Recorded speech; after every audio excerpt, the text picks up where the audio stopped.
नमस्कार दोस्तों, target with PS Parihar channel में आपका स्वागत है। आइए शुरू करते हैं और देख लेते हैं कि दैनिक सायंकाल समाचार के इस वीडियो में विद्यार्थी जीवन से संबंधित कौन कौन सी सूचनाएं हैं। तो वीडियो को जल्दी से लाइक कर दें, शेयर कर दें।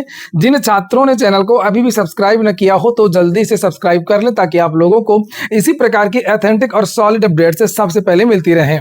सबसे पहली सूचना है पुलिस कांस्टेबल भर्ती की। पुलिस कांस्टेबल भर्ती को लेकर के आज एक नोटिस जारी की गई है जिसे आप लोगों को देखना चाहिए। जिन विद्यार्थियों ने परीक्षा दी थी, लिखा हुआ है कि दिनांक 8 जून, 9 जून, 10 जून को आयोजित लिखित परीक्षा के प्रश्नों और उत्तर कुंजी के संबंध में ऑनलाइन आपत्तियां प्रस्तुत करने की सूचना का प्रकाशन। आप लोग आंसर की जारी कर दी गई है। आप लोग अपना अपना आंसर मिला लें और आंसर मिलाने के बाद कमेंट बॉक्स में अवश्य बताएं कि आपके अब कितने प्रश्न सही हो रहे हैं।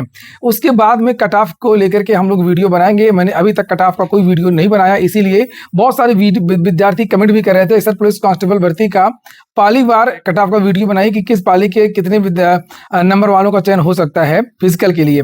लिखा अभ्यर्थियों, नीचे देखिए लिखा अभ्यर्थियों को किसी प्रश्न या किसी प्रश्न का उत्तर विकल्प या उत्तर कुंजी के संबंध में कोई विसंगति प्राप्त होती है तो वे अपनी आपत्ति सुसंगत अभिलेख सूचना के संदर्भ के साथ ऑनलाइन दर्ज करा सकते हैं। अभ्यर्थियों को आपत्ति दर्ज कराने हेतु बोर्ड की वेबसाइट पर उपलब्ध लिंक पर जाकर के अपना परीक्षा का रोल नंबर, जन्मतिथि, प्रश्न पुस्तिका क्रमांक की सहायता से लॉगिन करना होगा और जिसमें प्रत्येक अभ्यर्थी केवल अपने प्रश्न पत्र उत्तर कुंजी देख पाएंगे, अपना ही देख पाएंगे।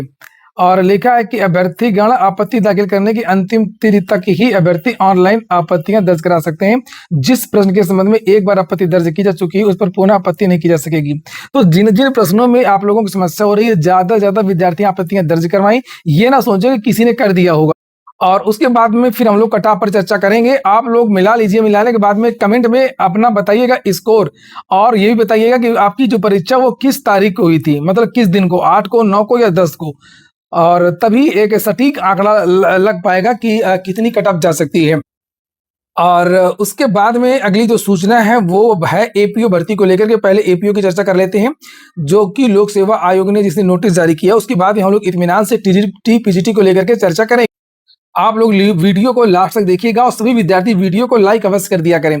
तो ये उत्तर प्रदेश लोक सेवा आयोग की तरफ से नोटिस जारी की गई है और आप लोगों को पता हो कि एपीओ भर्ती की जो मुख्य परीक्षा वो 28 तारीख से है और 28 के पहले ही बहुत सारे विद्यार्थियों के अभ्यर्थन निरस्त कर दिए गए थे और उन सभी विद्यार्थियों को मौका भी दिया गया था कि आप लोगों को जो अभ्यर्थन है वो निरस्त कर दिया गया। अगर आप लोगों को कोई सफाई साक्ष्य देना है तो आप लोग दे सकते हैं। सफाई साक्ष्य के बाद में लोक सेवा आयोग ने आज नोटिस जारी किया है कि कितने विद्यार्थियों की जो अपीलें हैं वो स्वीकार की गई हैं और किन की अपीलें स्वीकार नहीं की गई हैं। यानी किन विद्यार्थियों को मुख्य परीक्षा देने को मिले, किन विद्यार्थियों को मुख्य परीक्षा देने को नहीं मिले।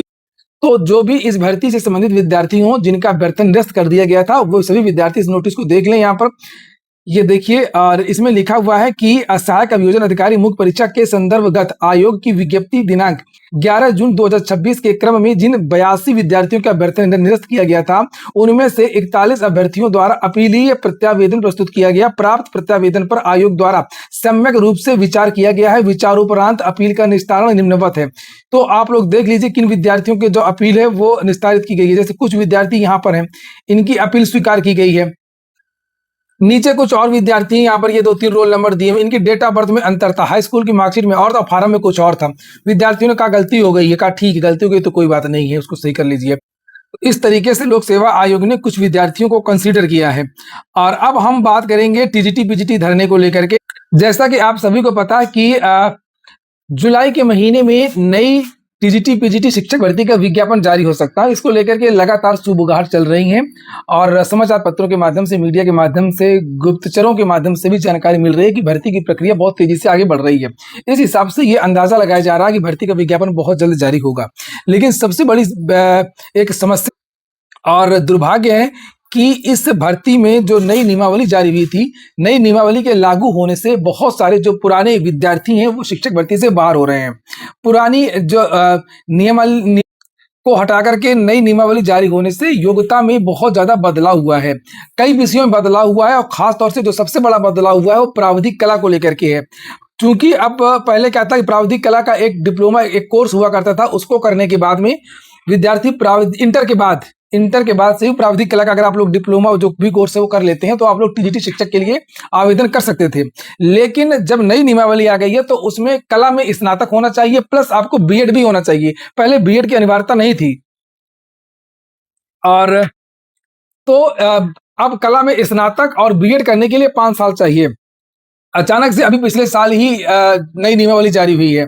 तो विद्यार्थियों को ये कहना कि इतनी जल्दी, हमको तो पता नहीं था कि इतनी जल्दी आप बीएड मांग लेंगे, इतनी जल्दी आप कला में स्नातक मांग लेंगे। तो इतनी जल्दी तो हम ये योग्यता हासिल नहीं कर पाएंगे। तो जितना समय लगता है इस योग्यता को करने में, तब तक नई नियमावली को लागू ना किया जाए। नोटिस जारी कर दी जाए कि अगली वाली वैकेंसी से 2-4 साल बाद ये नई नियमावली जारी होगी।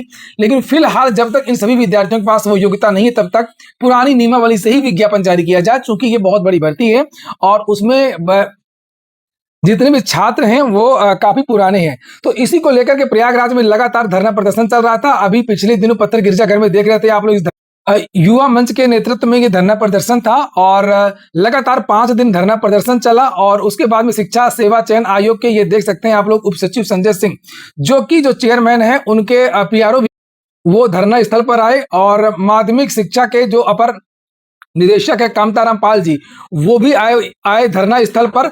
और इन लोगों ने कहा कि ठीक है, आप लोग अपना धरना समाप्त करिए, हम आपकी बात शासन तक पहुंचाएंगे, ऊपर तक पहुंचाएंगे, अगर सही चीजें होंगी उसके बारे में आपको जानकारी दे देंगे।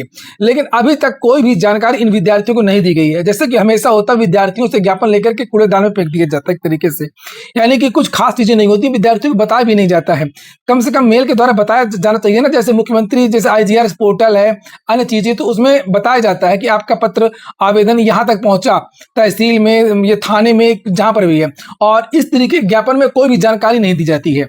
तो वो जानकारी अभी तक नहीं मिली है कि जो विद्यार्थियों ने ज्ञापन दिया था कि नई शिक्षक भर्ती पुरानी नियमावली से आए, तो उस ज्ञापन का, क्योंकि इन अधिकारियों ने आश्वासन दिया था, तो वो समयावधि जो थी वो समाप्त हो चुकी है। विद्यार्थियों का कहना है कि कुछ हुआ नहीं है, लगता कुछ होगा भी नहीं, इसलिए सभी विद्यार्थी फिर से धरना प्रदर्शन करने के लिए बाध्य हो रहे हैं।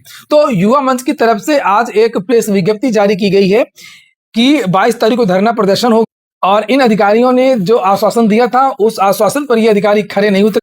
ये देखिए, 20 जून प्रेस विज्ञप्ति, पुरानी नियमावली से टीजीटी पीजीटी विज्ञापन जारी करने की मांग है, तो 22 जून को पुनः होगा आंदोलन।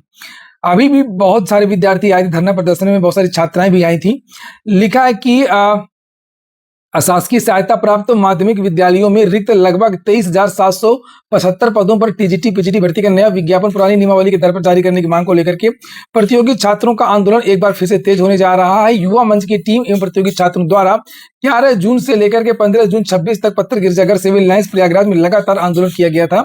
और आंदोलन के दौरान प्रतियोगी छात्रों ने उत्तर प्रदेश के मुख्यमंत्री को खून से पत्र लिखकर के अपनी मांगों को अवगत कराने का निर्णय भी लिया था। 15 जून 2026 को प्रशासन के हस्तक्षेप से शिक्षा निदेशालय के अपर शिक्षा निदेशक माध्यमिक एवं उत्तर प्रदेश शिक्षा सेवा चयन आयोग के उप सचिव की उपस्थिति में हुई वार्ता में आश्वासन दिया गया था कि पुरानी नियमावली से विज्ञापन जारी करने संबंधी प्रस्ताव शासन स्तर पर भेजा जाए। और इसके उपरांत छात्रों ने शिक्षा निदेशालय को 4 दिनों का समय देते हुए अपना आंदोलन स्थगित कर दिया था, किंतु निर्धारित अवधि बीत जाने के बावजूद शासन एवं निदेशालय से कोई स्पष्ट सूचना उपलब्ध नहीं कराई गई है। तो यही युवा मंच ने घोषणा की है कि अब ये जो लेजर कार्ड प्रणाली चल रही है, अब इसका इंतजार नहीं करेंगे। और जो प्रतियोगी छात्र हैं जो आंदोलन कर रहे हैं, तो वो ठगा हुआ महसूस कर रहे हैं कि उन्होंने फालतू में धरना प्रदर्शन समाप्त कर दिया था। और अब विद्यार्थी 22 जून को, ये देखिए लिखा, 11 बजे से पत्थर गिरजाघर सिविल लाइंस में शांतिपूर्वक लोकतांत्रिक तरीके से आंदोलन किया जाएगा, ताकि उनकी आवाज शासन स्तर तक प्रभावी ढंग से पहुंच सके। और इसको लेकर के यहाँ पर देख सकते हैं जो धरना प्रदर्शन होना है, इसको लेकर के जो पुलिस आयुक्त महोदय हैं, उनको पत्र भी भेज दिया गया है। धरना प्रदर्शन को लेकर के सूचना भी दे दी गई है। और आप लोग कमेंट बॉक्स में बताइए कि आप लोग नई नियमावली से शिक्षक भर्ती चाहते हैं या पुरानी नियमावली से। आज के वीडियो में इतना ही। पूरा वीडियो सुनने के लिए बहुत बहुत धन्यवाद।